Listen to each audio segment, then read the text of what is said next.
Backwashing is an important process in maintaining the health of a pool, the pH balance, the chemical level, it's everything. And it's important we do it every night, but also important we do it slowly and properly, because if you do the backwash system incorrectly, you can lead to a blowout in the pipes, you can lead to the pool getting drained, thousands of dollars in repairs, even the pool being shut down for multiple days. So it's important, take your time, follow steps one by one, ask questions. If you're not sure how to do a backwash, bring somebody down with you to make sure you're going through this properly. Now let's walk through it together and see how to do a backwash. First step, and a very important step, is before you walk into the pump house here, you're going to want to come over to the heater unit here and make sure it's turned off. It is very important. If you do not flip this switch before you start it, you can cause this unit to fail. All right, step two, next step, before you do anything else, touching valves or anything in here, first thing you're going to want to do is come up here and turn off the filter motor. You should audibly be able to hear it turn off. It gets a lot quieter, as you can hear. If you do not hear the pump turn off, do not do anything else. Stop there. Okay, now we've turned off the heater and we've turned off the pump. Now this step is very crucial as well. Valve 1 and valve 2, you see right here, you're going to turn these off first before any others. And you just rotate the order that they're in. So valve 1, you're going to want to turn towards you until it doesn't go any further, straight line like this. Valve 2, you're going to turn this way until it doesn't go any further as well. Now it's very important before you do anything else, double check one more time visually. Valve 2 should be pointing this way, kind of towards the door.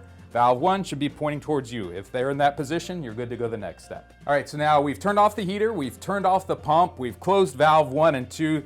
This next step is very critical. It cannot be skipped when you're doing a backwash, and you want to do this first before the backwash. It's cleaning out the strainer. It's important for the health of the system that this is checked almost daily. So you see right here, it's got 6 levers on top. They're just hand tightened. You see a little water will come out, that's okay. There we go.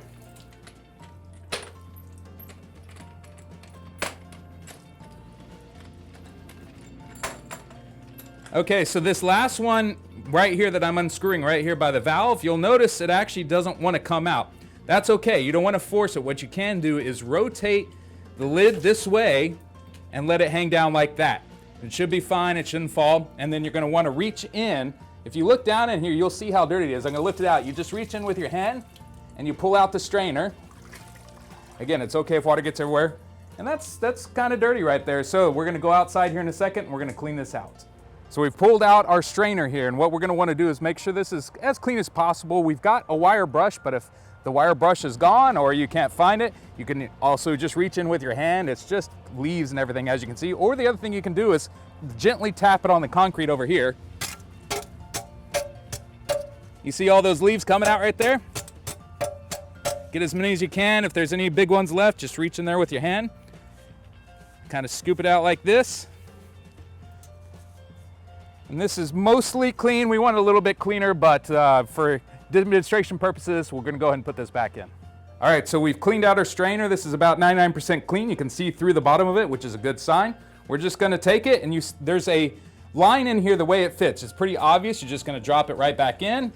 It should fit in there. There we go. Drop right down. It'll seat comfortably. And then the next thing you're going to do is obviously reverse and put this back on. It is very important you put this lid back on before you do the backwash.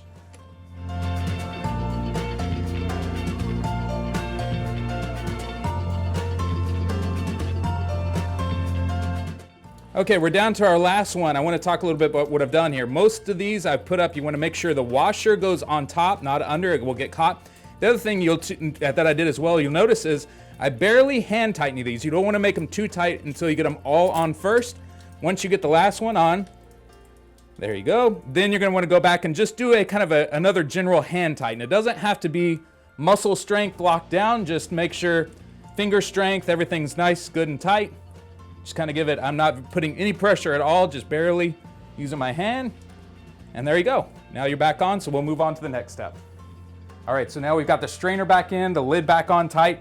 Next thing you're wanting to do, this is very important to go slowly in this process. You're going to want to start on the top pipe, left side. You're going to take valve 5, you're going to push it towards the wall.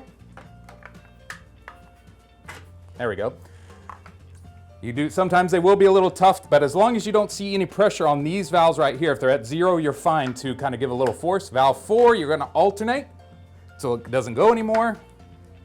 Now you're going to go to the bottom pipe, left to right. So valve 3 right here, same thing. You're going to want to turn it up to the sky. Valve 6, you're going to want to go this way. So essentially we've alternated. So now before you backwash, check one more time. Look here, we're gonna start at the top. Valve 5 should be pointing towards the wall. Valve 4 should be pointing towards the sky. Valve 3 should also be pointing towards the sky, and valve 6 towards the wall. If they don't match what you see right here, don't go any further. All right, now we've changed the rotation on valves 3, 4, 5, and 6. Now, before you do anything else, come back to valve 1 and 2. You're gonna rotate them back. You're gonna turn valve 2 back towards the sky, and you're gonna rotate valve 1 back towards the wall. Like that. That will allow the water to come back in. So double check one more time. Valve 2 towards the sky, valve 1 towards the wall. All right, so we've checked all our valves, 3, 4, 5, and 6 that are alternated. We've also put valve 1 and 2 back in their original position. And now you're ready to turn the filter and the pump back on. You just go up here and hit the black button. All right, so now we started the backwash process. On a very not busy day, you only need to backwash for about 2 to 3 minutes. You can either just hang down here at the pump house, set a timer on your watch or your phone. On a really busy Saturday and Sunday, say the pool's been really full of swimmers, you might do it as much as 6 to 8 minutes. You never need to do a backwash more than 10 minutes for certain. Be sure to set your timer, don't walk away and do other tasks. And you'll know the backwash is running properly because you'll either hear the water flowing, or if you look down in this little runoff over here, you should be able to see some water flowing as well. That's another way to know your backwash is going properly. Now, one thing to check while the backwash is going on is walk over back here to the filter basket and look for any water coming out. If there's any water coming out, all you simply need to do is just hand tighten these a little bit more, and that should stop the flow of the water. All right, so we've done our backwash for about 3 minutes now. So now you're gonna do everything in reverse. We're gonna turn off the pump first before anything else. Obviously you'll hear it stop. And now we're gonna come back over to the valves over here. So you're going to want to reverse everything that we did earlier, and in the same order. We're gonna go top to bottom. So we're gonna start with valve 5. We're gonna put it back towards the sky.